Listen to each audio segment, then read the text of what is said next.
I'm Hans Wilhelm.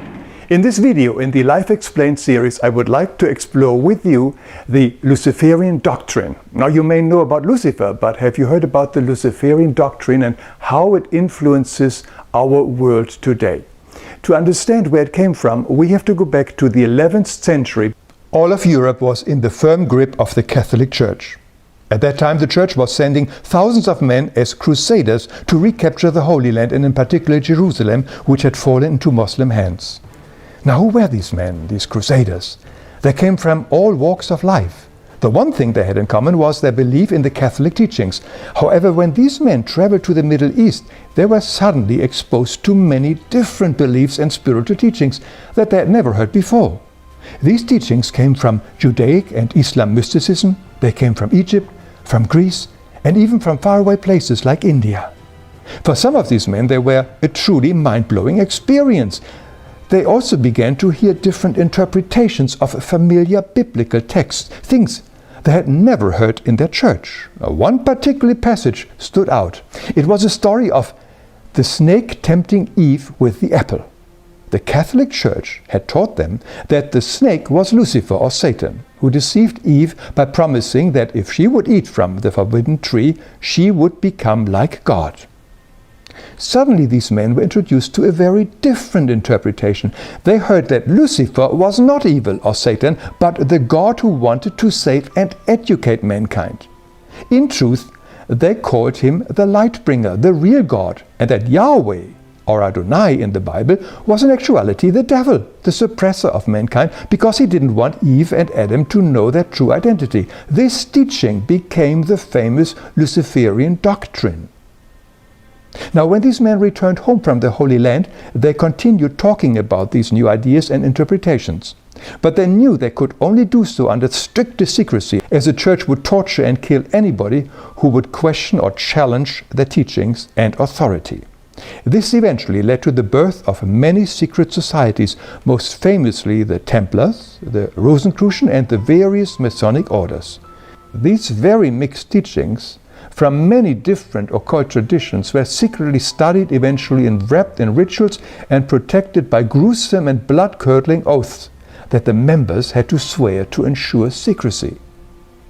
But everything changed in the year 1888, when the founder of the Theosophical Society, Madame Blavatsky, made most of these teachings public in her famous book, The Secret Doctrine, which she spiced up with some of her own fanciful imaginations. Central to Madame Blavatsky's teaching was the Luciferian doctrine. The first edition of her book stated that Lucifer is the only God for our planet. No surprise that her magazine was also called Lucifer. It was a beginning of what we now would call the New Age. Originally, it was promoted as the time when the Lightbringer, Lucifer, would lead mankind to a new era of tolerance and peace. Rudolf Steiner started off as the secretary of the German Theosophical Society. He later founded the Anthroposophy movement.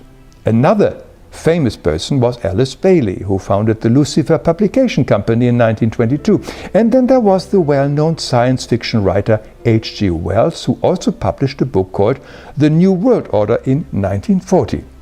With this book, he promoted a world government and a secular world religion. Other important figures were Annie Besant and Charles Leadbeater, who thought that they had found the future world teacher in a 14-year-old Hindu boy called Krishnamurti. However, this did not work out as planned. Krishnamurti eventually dissolved the entire organization.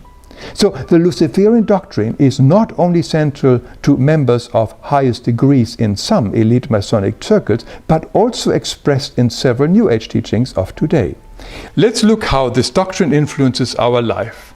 Here we have the planet Earth, where according to the Luciferian doctrine, the worldly affairs are ruled by the Lord Lucifer. Now, as spiritual beings, we come from the spiritual worlds to incarnate for a very short lifespan here on Earth. Most of us do it to clear up past karma or eventually return to a higher spiritual sphere, or return even to our spiritual home from where we all came. But if we forget who we are, or don't believe in life before or after death, we can easily be tempted to dedicate our life to accumulation of riches, power, fame, and other stuff that makes us important and special. We might even fall for some New Age guru teachings promising unbridled riches and abundance. Our purpose here is to develop the kingdom within and not the kingdom without. But if we want worldly riches, our god and orientation would naturally be this guy here, Lucifer, the only god of our planet, as Madame Blavatsky put it. He rules the worldly affairs, and with him many heads of politics, military, finance and industry. But it does come with a hefty price. Anybody who aligns himself with this god of the world to obtain riches, power, fame and so on enters a Faustian bargain. Chances are they will become his servant after their physical death. Such energies are never given for free. Now, in addition, the Luciferian doctrine also states that we are God, which is also a very popular belief among some New Age teachings. The danger is that when we think we are God, we are convinced we can get away with anything. We feel that we are only accountable for our actions to ourselves. In other words, we could harm or even kill somebody and justify it with something that simply had to be done, without any guilt or remorse, and totally ignoring that such an action has created an enormous karma for our soul.